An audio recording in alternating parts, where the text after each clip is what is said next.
ay rated SPG. Striktong patnubay at gabay ng magulang ang kailangan. Maaaring may masiselang tema, lengguwahe, karahasan, sexual, horror o droga na hindi angkop sa mga...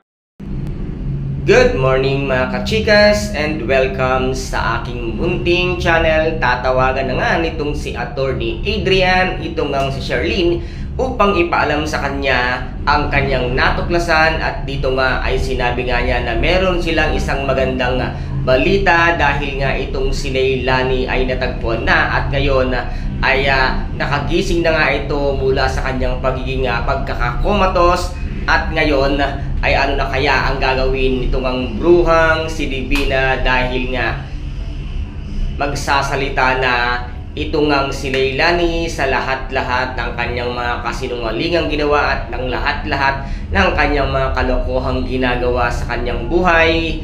At ngayon ay bigla-bigla na nga lamang mabubulaga itong ang si Divina dahil merong isang malaking dagok na darating na hindi niya inaasahan, at ito ang araw nga ng pagsisisihan niya ang lahat-lahat nga ng kanyang ginawa at ang mga kasama niya at kasabwat niya nga dito, lalo ang kanyang mga tauhan nang dito nga ay